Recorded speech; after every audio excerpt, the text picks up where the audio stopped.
तो गलती होगी ना, दे डिडंट रियलाइज कि इंडिया ये कर सकता है। उनका ख्याल था वो लिमिटेड रहेगा। भारत ने अब अफगानिस्तान में खुलकर खेलना शुरू कर दिया। वो कंधार के करीब तूरी कोटल के इलाके में अपना मिलिट्री बेस बनाने की मनसूबाबंदी कर रहा है। बहुत सीरियस प्रॉब्लम्स हैं दोनों बॉर्डर्स। एक बॉर्डर अगर हीट अप हो जाता है तो बहुत मसले हैं आपके लिए। मार्च के पहले हफ्ते रॉ के 3 अफसरों ने कंधार का दौरा किया। और देखिए, हम एक ऐसे इंडिया से डील करते रहे थ्रू आउट आवर, मतलब एक मिलिट्री बीइंग अ मिलिट्री ना, हम उनकी जो डायनामिक्स हैं वॉर की, उससे उन्होंने जो इशारा देने की कोशिश की वो ये कि क्या भारत पाकिस्तान पर हमला कर सकता है, क्या वो ऐसा सोच रहा है?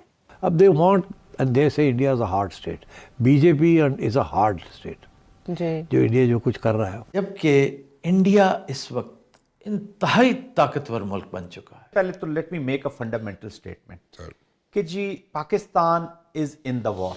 तो अब आप मुझे बताएं कि अगर मशरक में बैठा हमारा दुश्मन उठकर हमारे मगरब में आकर बैठे। में खलीलजाद का अफगानिस्तान का दौरा और तालिबान रहनुमाओं से उनकी मुलाकातें। तो पिछले 24 घंटे में अफगान फोर्सेस ने मोहम्मद बॉर्डर पे हमला करके हमारी फोर्सों को घंटों एंगेज करके रखा कि यहाँ पर हम बार बार यही खतरा लगा रहता है कि कहीं ऐसा ना हो कि वो टीटीपी वाले या जो फितना और खारिज जो भी समझ लीजिए वो कहीं इस्लामाबाद मारगला पहाड़ी तक ना आ जाए। बल्कि तालिबान ने अपनी निगरानी में उनको तूरी कोटल के इलाके का दौरा भी करवाया।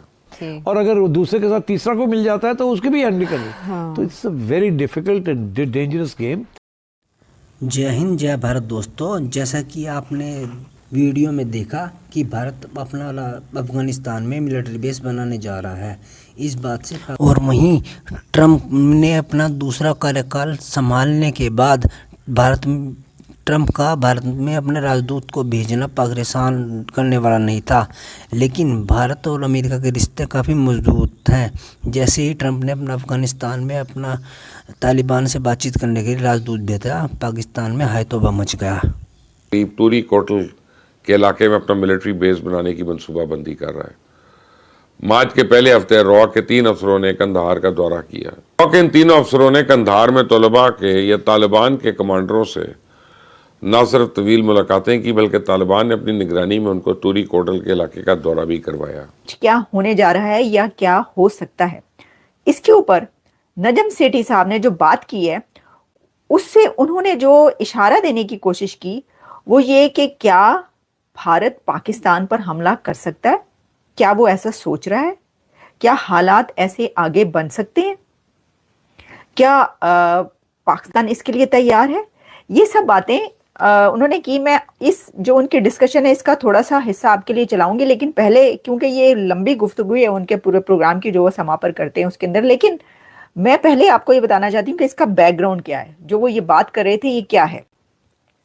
तो देखिए, वो ये बात कर रहे थे कि ये जो एक मीटिंग बुलाई गई, ये जो हालात हैं पाकिस्तान के अंदर, जो बलूचिस्तान की सिचुएशन, एक कॉन्फ्लिक्ट सामने आ चुका है, उसके ऊपर जो मीटिंग बुलाई गई उसमें ना तो नवाज शरीफ साहब शामिल हुए, ना उसके अंदर आई थिंक जो मोहसिन नकवी हैं वो शामिल हुए, कुछ और भी ऐसे लीडर्स जो उसके अंदर शामिल नहीं हुए।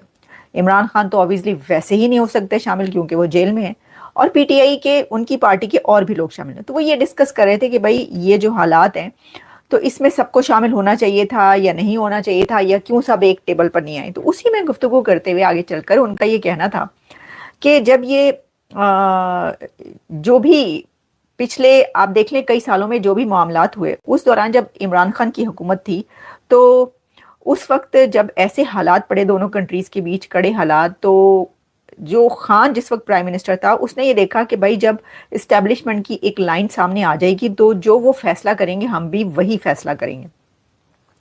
और उस वक्त जो है जो इस्टेब्लिशमेंट की तरफ से फैसला सामने आ रहा था वो ये था कि भाई जो ज़्यादा ताल्लुकात ख़राब नहीं करने, ये नहीं करना, वो नहीं करना। और जबकि दूसरी तरफ हमें खान की तरफ से ये नज़र आया कि उन्होंने तिजारत बंद कर दी, ट्रेड बंद कर दी, और उनकी तरफ से बड़ा ही सख्त एक रवैया नज़र आया।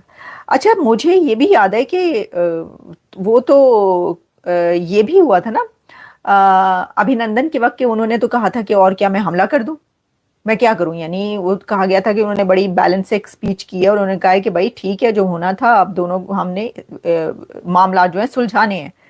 और हम वापस करें ये वाली, लेकिन वो जो और हुए इन कई सालों के बीच, दोनों के बीच, उसकी वो बात कर रहे थे।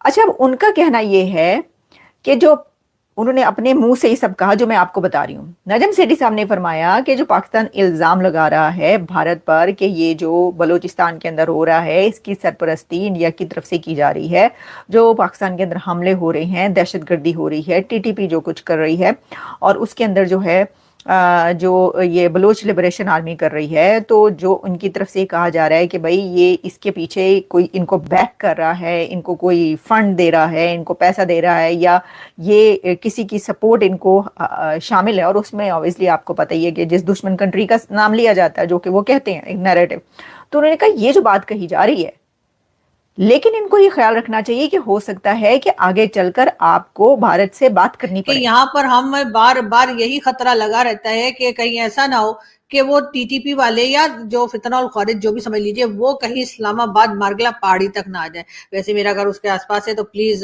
तालिबान उधर उधर ही रहे, लेकिन खैर मैं मतलब इस तरफ मेरे घर की तरफ आने की बिल्कुल कोशिश ना करें। लेकिन हो ये रहा है कि एक तरफ पाकिस्तान की जो फोर्सेज है या पाकिस्तान की गवर्नमेंट और दूसरे लोग कह रहे हैं कि जी हम इनके खिलाफ जो है वो एक और ऑपरेशन लॉन्च करेंगे, ऑपरेशन बदर, कभी ऑपरेशन क्या, और यही ऑपरेशन जो है ये बार बार अनाउंस करते हैं। लेकिन पहले ये बताइए सर कि वो जो पिछले ऑपरेशन किए थे ना, रद्दुल फसाद और पता नहीं क्या क्या नाम आपने रखे, तो नाम इतने मुश्किल रखते हैं कि मेरी समझ में ही नहीं आता कि इसका मतलब क्या है। लेकिन बहरहाल जो ऑपरेशन पहले किया था, या तो आप वो मान जाइए कि वो सारे के सारे ऑपरेशन आपके हो गए फ्लॉप, और आपने उसमें नाकाम होने के लिए जब आप मान जाएंगे तभी तो कोई नया ऑपरेशन करेंगे। लेकिन अगर वो सारे ऑपरेशन आपके कामयाब रहे थे तो सर फिर ये नया ऑपरेशन करने की क्या जरूरत है। और अगर वो तमाम ऑपरेशन नाकाम रहे थे तो फिर आप ये बता दीजिए कि ये ऑपरेशन कामयाब होगा, इस बात की क्या गारंटी है। या वैसे ही फिर आप मतलब फिर वही होगा कि इधर से भी मारकाट चल रही है, उधर से भी चल रही है, लोगों की जानें भी जा रही हैं, पैसा भी खर्च हो रहा है, और फिर आखिर में होगा कुछ नहीं। और आप कहेंगे कि जी बातचीत कर लेते हैं, डायलॉग कर लेते हैं, तो सर पहले ही डायलॉग कर लीजिए। लेकिन खैर यहाँ पर तो डायलॉग होगा या क्या होगा, ऑपरेशन की जो तैयारियां चल रही हैं और जो बातें की जा रही हैं वो जाहिर है कि वहां पे टीटीपी वाले भी सुन रहे होंगे, यानी कि फितनौल खारिज भी सुन रहे होंगे। और जैसे कि हमारे यहाँ होता है कि जी ज्यादातर सोशल मीडिया और वहां से न्यूज ली जाती है, तो हर तरफ जो है वो न्यूज फैली हुई है। और वो न्यूज ये फैली हुई है आजकल जो कि बड़ी ही खौफनाक मुझे लग रही है, वो ये कि जी टीटीपी यानी कि फितनौल खारिज ने जो है एक ऑपरेशन उन्होंने भी लॉन्च करने का सोच लिया। मतलब उन्होंने कहा भाई ऑपरेशन सिर्फ तुम ही कर सकते हो क्या, ऑपरेशन तो हम भी कर सकते हैं। पाकिस्तान के पीएम शहबाज शरीफ इस बात से काफ़ी घबराए हुए हैं और इमरजेंसी में मीटिंग ली।